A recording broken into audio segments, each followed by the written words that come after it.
começar a narrar e depois a gente faria as perguntas. Bom, coronel, a nossa comissão trata de violação de direitos humanos e tortura que todos nós, presos políticos, sofremos durante todo o período, né? Desde que eu cheguei a Papuda, eu assumi um compromisso com todos os colegas que estavam presos, que eu não me calaria e continuaria denunciando, porque assim entendo que é o meu papel como jornalista que sou há quase 20 anos. Na última comissão eu comentei aqui rapidamente, né, sobre as minhas passagens pela Rede Globo, pela Record, pela Rede TV, pela Rádio CBN, Rádio Globo, por grandes veículos importantes do estado de São Paulo e que se negam a noticiar que um colega repórter foi preso ilegalmente como eu. E é sempre importante lembrar que neste momento que a gente enxerga exatamente a omissão da imprensa brasileira quando se curva esse escárnio jurídico que acontece no nosso país. Eu, pela minha própria experiência como jornalista, me envergonho de grande parte da imprensa brasileira que se presta a esse papel deplorável, se prostituindo ao sistema, mesmo que para isso precise calar, inclusive, um colega jornalista. Eu nunca fui procurado por sindicatos de jornalista, eu nunca fui procurado por colegas da Globo, da Record, dos veículos que eu passei, nunca tive espaço para falar. Então a gente aproveitou os espaços das mídias alternativas e, sobretudo, da VV8, da equipe VV8 da TV de Campinas, que eu faço parte há quase 3 anos, que me abriu, né, a possibilidade de trabalho na época e que eu me mantenho até hoje. Bom, iniciando então os meus relatos aqui, eu vou tentar ser mais sintetizado possível, porque é muita coisa. As nossas violações e o desrespeito a todos nós começaram exatamente no QG. Então eu fiz toda a cobertura do 8 de janeiro, inclusive registrei a presença da governadora em exercício Celina Leão e Flávio Dino na janela do Palácio da Justiça assistindo toda a quebradeira, né? E ainda, posteriormente, após cerca de 2 meses, essa cidadã teve a cara de pau ainda de nos visitar no presídio. Então é importante que a população, eleitor de Brasília, sabe exatamente o papel desrespeitoso e deplorável que Celina Leão presta ao seu eleitorado brasiliense. Então que vocês fiquem bem atentos, que essa mulher não pode ser eleita. Uma governadora em exercício que tinha em suas mãos todas as possibilidades de impedir aquela invasão, não o fez. Ainda assistiu pela janela ao lado de Flávio Dino e ainda foi nos visitar na Papuda. Importante esse relato. Então, as violações começam exatamente no QG, quando eu me identifico como jornalista e o comandante que eu me dirigi para perguntar exatamente o que estava acontecendo naquele momento, me respondeu com tom de ironia. Depois você diz que você é jornalista. Esse depois, obviamente, já preso na Papuda. Certo? Então, passamos então para um segundo momento, que é o período do QG até a nossa ida à quadra da Polícia Federal. Neste caminho, então, fomos expostos para a imprensa e paramos, então, numa base da Polícia Militar. Chegando nessa base da Polícia Militar, eu identifiquei um policial militar, não me identifiquei como jornalista e pedi que eu precisava ir ao toalete. Naquele momento, eu o abordei e perguntei o que estava acontecendo. O relato desse policial militar foi o seguinte, coronel. Vocês não eram para terem sido trazidos para cá. Vocês deveriam ter sido identificados e liberados. Quando vocês chegaram aqui, o coronel Maine perguntou o que essas pessoas estão fazendo aqui. Porque ele também não sabia que nós íamos para lá. Então ele também foi pego de surpresa. E naquele momento, ele relata para mim que o que havia sido acordado com o desgoverno é que nós seríamos identificados e liberados, mas ele também foi traído, porque fomos levados a esse batalhão. E ele então se negou a efetuar a nossa prisão. E no momento em que ele se nega a efetuar a nossa prisão, ele posteriormente também é preso. Foi este o relato que eu tive de um dos policiais militares. Bom, seguimos então para o caminho da Papuda. Após passar por essa base da Polícia Militar, nós então fomos conduzidos ao presídio. Eu fui preso por volta de 7h30, 8 horas da manhã, e ficamos rodando por Brasília, certamente, por no mínimo 4 a 5 horas. Nós chegamos na quadra da Polícia Federal por volta de 5h30 da tarde. Todo esse período, importante lembrar, sem nenhum tipo de refeição, sem a possibilidade de tomarmos água.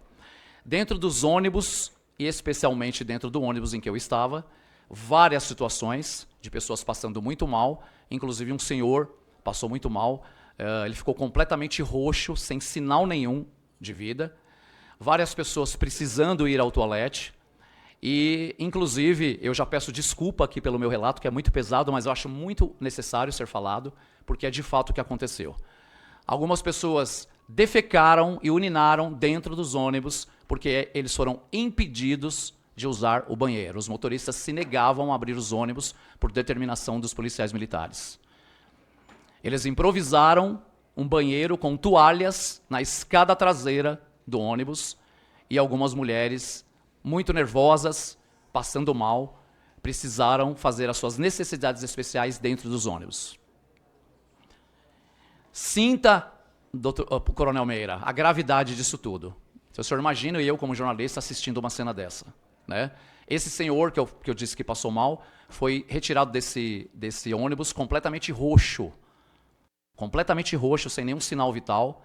E até hoje eu não consegui descobrir quem é essa pessoa e se de fato ele se recuperou, se ele faleceu. Até hoje a gente não tem informações.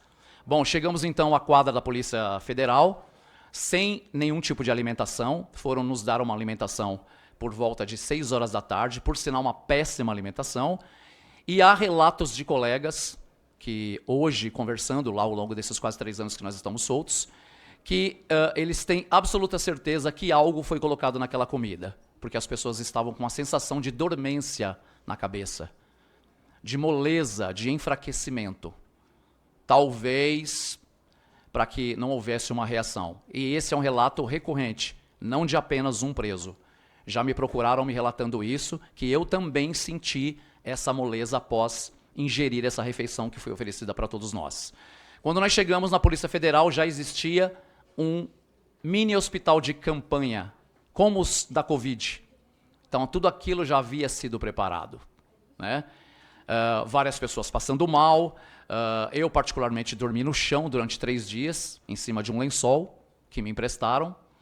Dentro dessa quadra, apenas um toalete para atender cerca de 2.000 pessoas, com todos os vasos entupidos, com fezes saindo pelo vaso, a água saindo pelos vasos, tanto que nós andávamos dentro desse único banheiro, detalhe importante, utilizado por homens e mulheres ao mesmo tempo, com a água cobrindo o nosso pé até aproximadamente a canela, no chão. Numa verdadeira falta de higiene absurda, uma falta de respeito absurda. Então, partimos então para um segundo momento, um terceiro momento, na chegada à Papuda. Assim que eu cheguei na Papuda, chovia muito em Brasília, coronel, uma chuva torrencial, e assim que eu desci da porta traseira com uma mochila nas costas, eu já fui recebido com um soco no ombro por um dos agentes da Papuda. E eu não entendi por que ele me agrediu. Eu saí do ônibus, pisei na calçada, entrei no corredor, e o primeiro agente que estava no corredor já me deu um soco no ombro. Bom, fomos levados então para um corredor, todos foram colocados sentados, entrelaçados entre as pernas um do outro, desta maneira, um homem entre as coxas do outro, e eles, aos gritos, tudo isso que eu falo para os senhores aqui não foi de forma respeitosa, aos gritos, nos ordenaram que nos colocássemos todas as nossas bagagens entre as nossas pernas, de forma que ficasse apoiada em nosso peito. Existiam pessoas que tinham barracas, então não podia colocar do lado. Aos gritos, se virem, você tinha que equilibrar aquele peso e, além disso, equilibrar o seu peso para você não cair no peito do colega que estava atrás. Logo após, presos comuns vieram identificar as nossas bagagens e aí passa-se então por um momento que eu considero mais grave. Nós somos levados para um corredor de aproximadamente 70 metros de comprimento por aproximadamente 5 de largura. À frente de todos nós, como os senhores estão aqui na minha frente, nós presos políticos ladeados do lado do outro, agentes penais homens e mulheres, Como chovia muito, o corredor estava alagado. Então a ordem foi: tirem a roupa. Ordenaram aos gritos que nós ficássemos nus. Todas as vezes que eu lembro dessa cena, a humilhação que nós fomos submetidos, isso me causa uma revolta muito grande. E é por isso que eu estou aqui, coronel, representando todos esses presos políticos, e essa missão será cumprida. Eu, como vítima e como jornalista, eu não vou me calar diante de tanta arbitrariedade, de tanta ilegalidade, porque o que aconteceu conosco foi surreal. Pediram que nós tirássemos as roupas. Pediram não, nos ordenaram aos gritos. Ficamos nus, inclusive na frente de agentes mulheres. Não contentes, pediram que nós virássemos de costas. Joguem a roupa no chão, virem de costas. E não contentes, nos obrigaram a ficarmos de 4.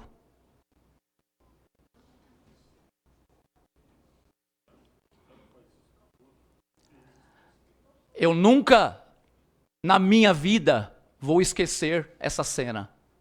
Eu nunca na minha vida.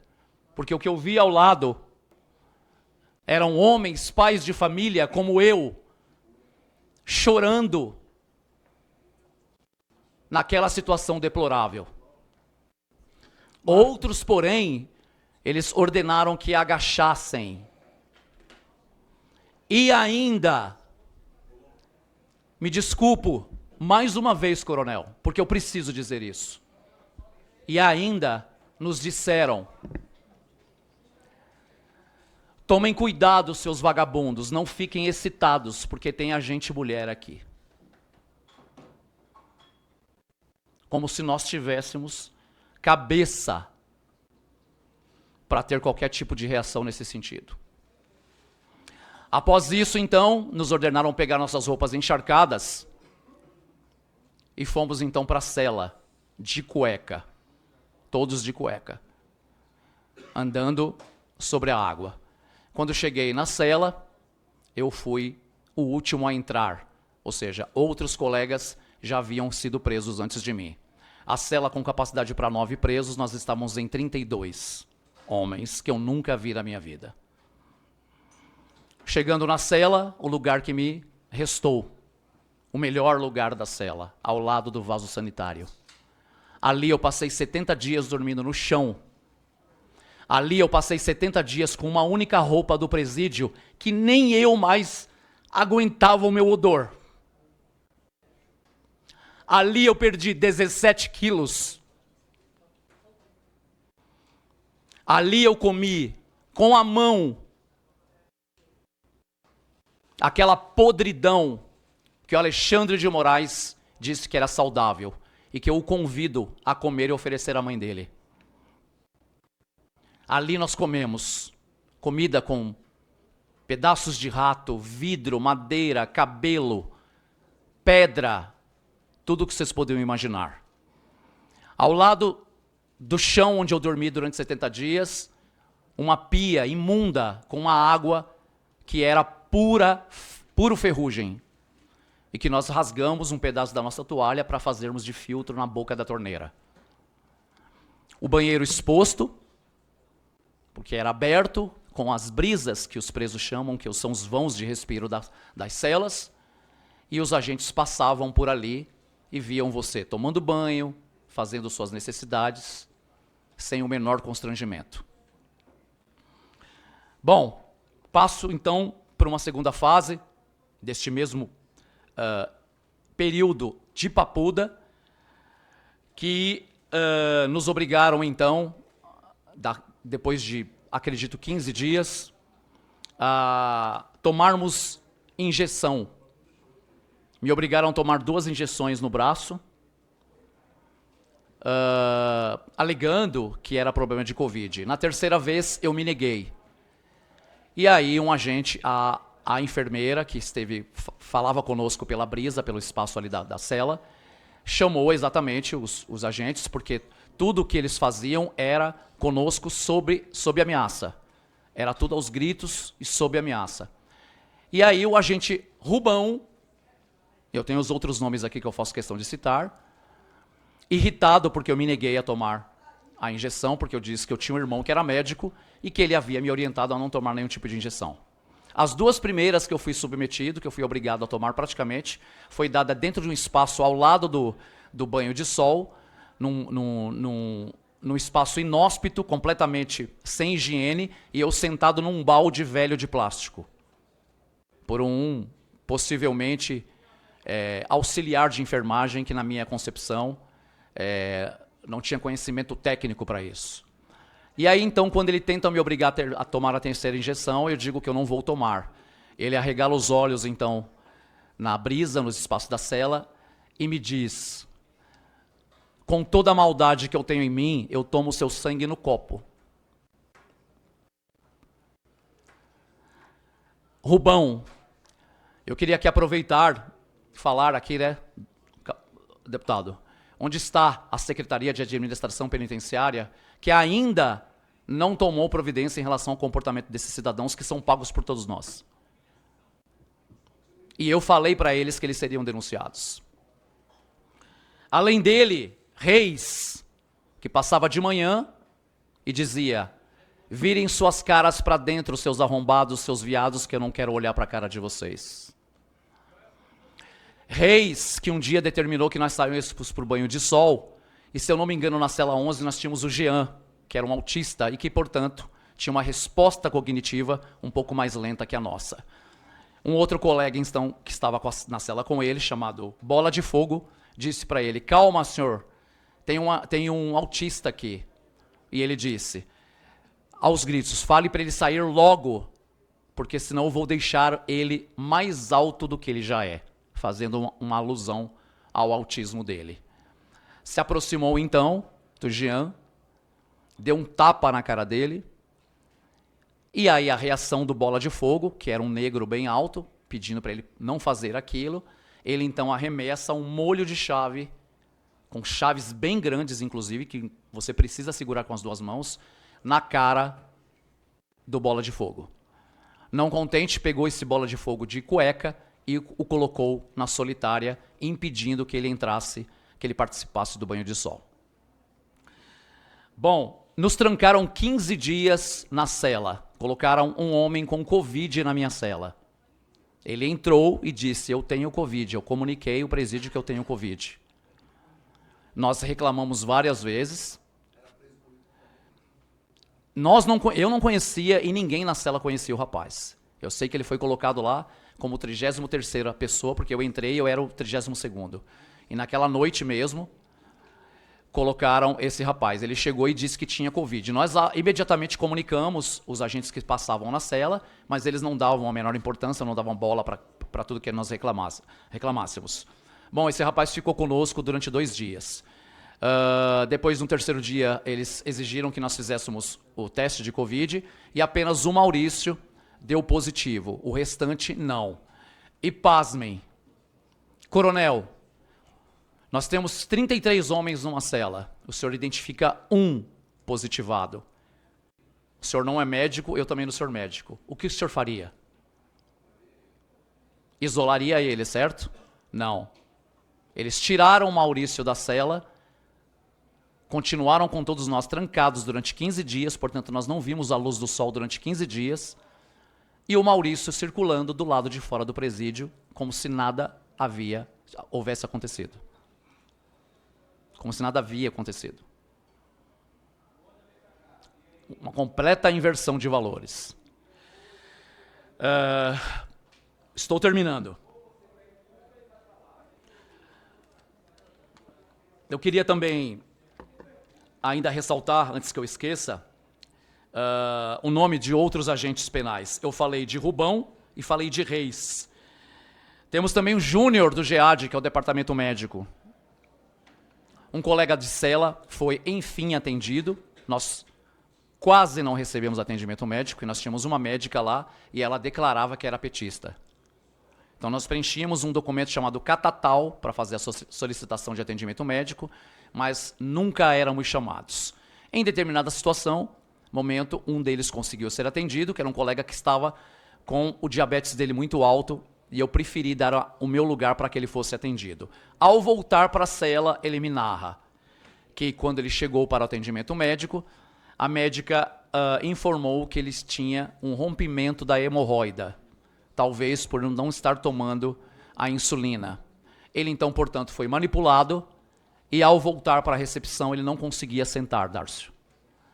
Esse Júnior, agente Júnior, baixinho de barba, ele aos gritos disse: eu já disse que eu não quero ver ninguém de pé aqui na recepção. A próxima vez que eu entrar aqui, eu vou enfiar a mão na cara, porque eu só sei bater do pescoço para cima. Todos esses relatos que eu estou fazendo aos senhores estão devidamente anotados na minha agenda. Então eu tenho isso de cor. Além dele, o J do bloco 6. Quando eu recebi o meu alvará, um dos agentes nos levou para o bloco 6, porque nós já íamos sair no dia seguinte. Então ele disse: eu vou levar vocês para o bloco 6 para saber se vocês têm algum parente ou algum amigo lá. Então eu dormi 2 noites no bloco 6. Foi a oportunidade que eu tive de conhecer o Clezão, de conhecer vários outros presos, o Sererê, etc., porque eles estavam inseridos no inquérito 22, que são as pessoas que foram presas no Planalto, e eu no inquérito 21, ficamos no bloco 4, muito distante um do outro. Então nem eles nos conheciam e nem nós os conhecíamos. Esse Jota nos tratavam como arrombados, como viados, como bandidos, aos gritos, todos os dias, num clima de terror.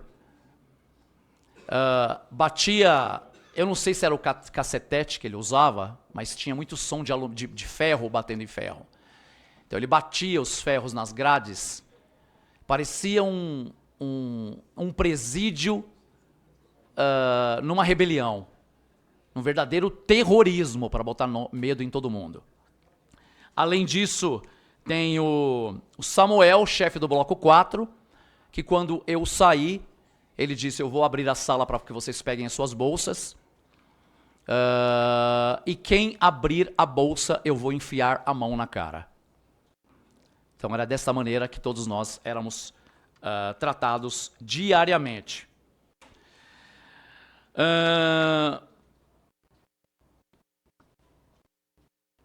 O fato do homem com Covid eu já relatei. O espaço do banheiro aberto. A água com ferrugem, sem atendimento médico. Nós éramos expostos ao banho de sol todos os dias. Éramos obrigados a sair da cela de cueca, descalços, com um chinelo na mão, mesmo que estivesse chovendo. Fomos para a audiência de custódia. A minha audiência de custódia aconteceu no 20º dia. Todos nós algemados e com os braços contrários. A minha algema no meu braço direito e a algema do colega no braço esquerdo.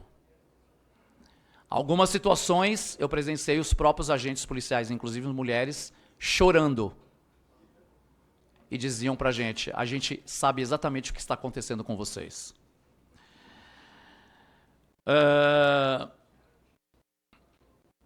Vale a pena também ressaltar, Darcio, que dentre os bandidos travestidos de autoridades de farda, para toda a regra existe exceção, né, Darcio?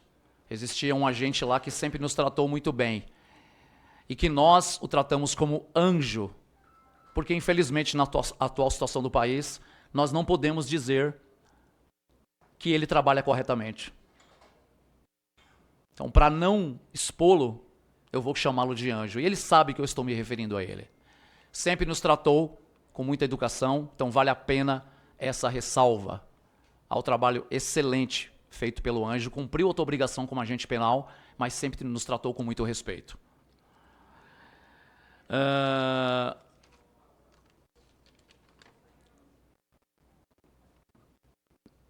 Partindo já para o final, nós tínhamos lá uma situação em que o colega que estava no bloco B havia se submetido a 3 cirurgias de coluna. E ele escorregou na cela e lá ele ficou durante 2 dias sem atendimento médico. completamente imóvel. Nós gritávamos por atendimento por ele e eles diziam que não podiam fazer nada. Um jovem com 3 cirurgias na coluna, deitado de costas na cela, sem poder mexer os olhos, porque ele não conseguia se mexer. E nós praticamente implorávamos para ele ser atendido e eles não davam a menor atenção para todos nós. Temos também um relato que foi me feito agora pelo seu Evandro, que é pai do Lucas brasileiro. Todos nós conhecemos a situação do Lucas. O Lucas é um advogado que fazia um concurso público em Brasília e, ao sair desse concurso, passou pela multidão e acabou sendo preso. Depois solto e depois preso novamente. Lucas, ao ser transferido de um bloco para o outro, ele também foi agredido por 3 agentes. Mamed, Tiago e Neves. E um outro agente, na transferência de um bloco para o outro, o colocou dentro de uma viatura com presos comuns e disse exatamente para eles: eu tenho absoluta certeza que vocês sabem o que vocês devem fazer com ele. E antes de fechar a porta, ele jogou gás lacrimogêneo dentro da viatura, fechou as portas. E antes de sair disse: fique tranquilo que a gente sabe quanto tempo você aguenta. Quando ele chegou no bloco que ele seria transferido, ele foi encontrado desmaiado. Esse é o relato do seu Evandro, pai do Lucas brasileiro. Lucas brasileiro que foi também humilhado quando da morte recente da avó, foi levado algemado, né? Escoltado por 30 homens. Aqueles vídeos chegaram até mim e eu tenho feito esse trabalho de repercussão de todas essas denúncias através da imprensa, dos veículos pelos quais eu tenho acesso. Então, muitos dos vídeos que chegam até mim por parte de familiares, como, por exemplo, da Débora, que é cliente aqui do Dr. Júnior. Eu fiz uma entrevista com a família da Débora, meses atrás, e depois de 2 meses essa entrevista foi compartilhada pelo presidente Bolsonaro. Naquele domingo eu fui acordado com vários telefonemas, me avisando que o presidente tinha compartilhado a minha entrevista com a família da Débora. Isso foi num domingo, só no X dele tinha mais de 1,5 milhão de views. E aí, no dia seguinte, na segunda-feira, o ministro Fux, então, pede vistas do processo dela e 2 dias depois ela é solta. O que eu quero dizer com isso? Eu quero dizer com isso, que especialmente para a imprensa, Darcio, que se nós tivéssemos uma imprensa comprometida, assim como eu, como a Oeste, como a Gazeta do Povo, entre outros veículos, como a VV8, nada disso estaria acontecendo. Então, se eu sozinho, contando com o apoio de todos esses veículos, consigo dar luz a esses casos, expor essas ilegalidades e essas autoridades, imagina se nós tivéssemos uma imprensa ética que pudesse estar ladeada a todos nós.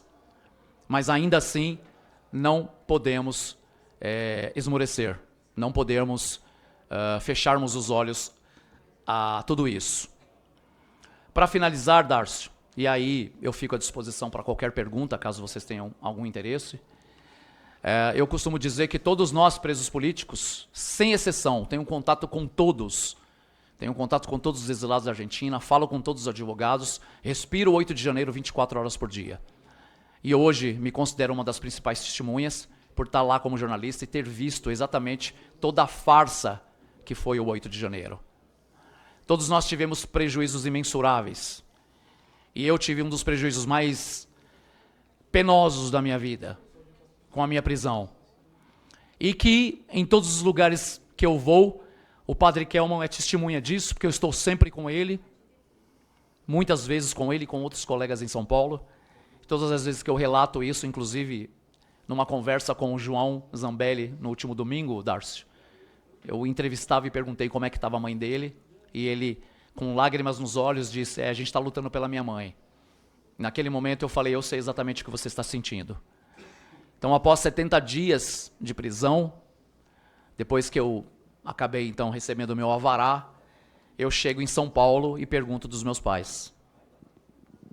Meus irmãos dizem que tiraram ele da residência onde eu os mantinha, uma residência que eu comprei na época que eu trabalhava na Rede TV, e a minha irmã me diz que tinham tirado eles de lá para ficar mais próximo, né, em relação aos cuidados. E praticamente só depois de 2 meses que eu fui comunicado que os meus pais haviam falecido enquanto eu estava preso. Essa resposta, Dárcio, o motivo pelo qual meus pais partiram, eu nunca vou ter. Eu nunca vou saber se eu fui o motivador de tudo isso. Eu não tenho coragem de visitar os meus pais até hoje.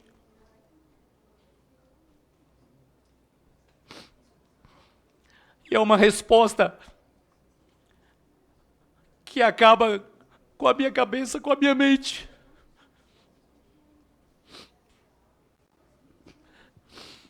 Então eu quero que vocês que estejam nos assistindo, que vocês entendam verdadeiramente o compromisso que eu tenho com todos vocês, familiares. Vocês que estão conosco aqui, pais, mães, parentes, primos, de todos nós presos políticos. Quem está nos assistindo, Dárcio, sabe que eu assumi esse compromisso na Papuda, que eu não iria me calar, e eu não vou me calar. Eu sei que eu não vou ter meus pais de volta. Até por eu me emocionar, Coronel Meira, eu sou criticado. Eu não tenho direito de chorar pela morte dos meus pais, mas eu tenho direito de denunciar.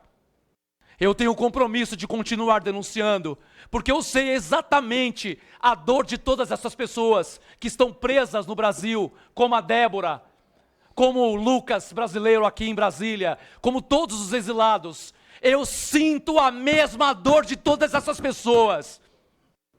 Eu sei exatamente o que vocês sentem, porque se vocês não sentiram na pele, o compromisso de vocês parlamentares em estarem defendendo essa causa e lutarem pela liberdade de todas essas pessoas, eu tenho certeza que o senhor como pai, o Dárcio, qualquer um, o Padre Kelman, todos que estejam aqui, sabem exatamente o que a gente passou e que a gente continua passando e penando por causa desse judiciário criminoso que nós temos no Brasil, aliada a essa imprensa prostituta que insiste em proteger criminosos.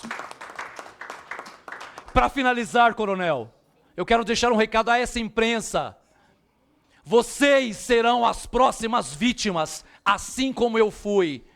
Enquanto vocês continuarem calados, de 4 a esse desgoverno, trabalhando sob ameaça, jovens repórteres que não têm a experiência que eu tenho de 20 anos como repórter, e que se cala, e que pega um microfone desse e não tem coragem de perguntar a Hugo Mota, a Alcolumbre, por que eles se acovardam diante desse sistema. E a gente sabe por quê, em detrimento de seus interesses pessoais, em detrimento dos esquemas de corrupção que eles são envolvidos, e que seus processos estão nas mãos do STF, vocês preferem se calar e matar e prender e acabar com a vida de inocentes. Deixem de serem covardes. Eu, como jornalista, tendo passado por Globo, Record, CBN, Rádio Globo, Rede TV, grandes veículos de São Paulo, fui preso. Onde está a indignação da imprensa brasileira que se cala diante dessa injustiça? Coronel Meira, conte comigo. Todas as vezes, Dárcio, Polon, Eduardo Bolsonaro, Flávio Bolsonaro, todos os parlamentares que estão imbuídos dessa causa, contem comigo, eu estarei à disposição de todos vocês. E eu vou continuar sendo a voz de todos esses colegas, sejam eles presos no Brasil, sejam eles exilados. O meu compromisso como jornalista vai continuar até que o último seja solto e devolvido ao seio da sua família.